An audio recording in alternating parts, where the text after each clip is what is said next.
चलो ये क्वेश्चन देखते हैं। अ 2 kg brick begins to slide over a surface which is inclined at an angle of 45 degree with respect to horizontal. The coefficient of static friction between their surfaces.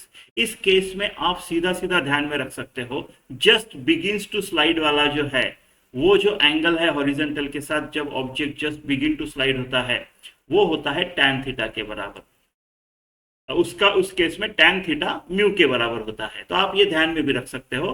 तो theta 45, तो coefficient of friction, इसका answer option 1 होना चाहिए। ये कैसे आता है देखना है, तो चलो करके देखते हैं।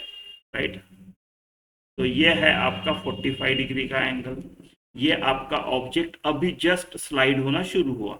जब ये एंगल कम रहेगा तब स्लाइड नहीं होता था। राइट, जैसे जैसे बढ़ाओगे एक टाइम पे, राइट, आपका थीटा बढ़ेगा तो आपका नीचे वाला mg साइन थीटा बढ़ेगा, है ना। तो इसकी वजह से वो स्लाइड होना शुरू हो जाएगा, वो फ्रिक्शन संभाल नहीं पाएगा, है ना, फ्रिक्शन संभाल नहीं पाएगा। ठीक है, तो इस तरफ mg साइन थीटा, इस तरफ फ्रिक्शन फोर्स, क्योंकि नीचे गिरने वाला है वो, इसके लिए ऊपर फ्रिक्शन फोर्स, इसमें mg cos 45, और ये हो गई आपकी नॉर्मल रिएक्शन। ठीक है, ठीक है।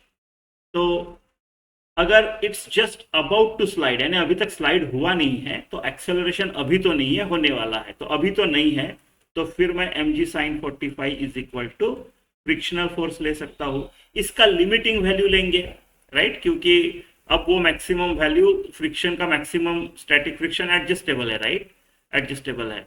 जब एंगल कम रहेगा, mg साइन 45 कम रहेगा, ये फोर्स कम रहेगा, तो फ्रिक्शन एडजस्ट करेगा, फिर बढ़ेगा एडजस्ट करेगा, फिर बढ़ेगा एडजस्ट करेगा, एक टाइम पे बोलेगा हो गया मेरा लिमिटिंग वैल्यू पहुंच गया, अब नहीं कर सकता, तो वो स्लाइड होना शुरू हो जाएगा। तो हमको लिमिटिंग वैल्यू लेनी है। लिमिटिंग वैल्यू जो होती है वो होती है म्यू एन, इस केस में होगा आपका mu M G cos 45।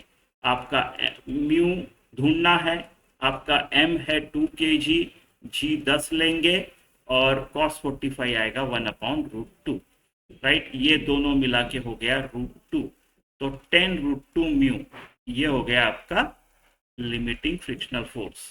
mg sine 45, फिर से ये 20, और साइन 45 1/√2, राइट, और this is equal to mu into 10√2, तो ये भी 10√2 ही आ रहा है, right. So 10√2 is equal to mu into 10√2, mu is equal to 1, तो ये वाला ऑप्शन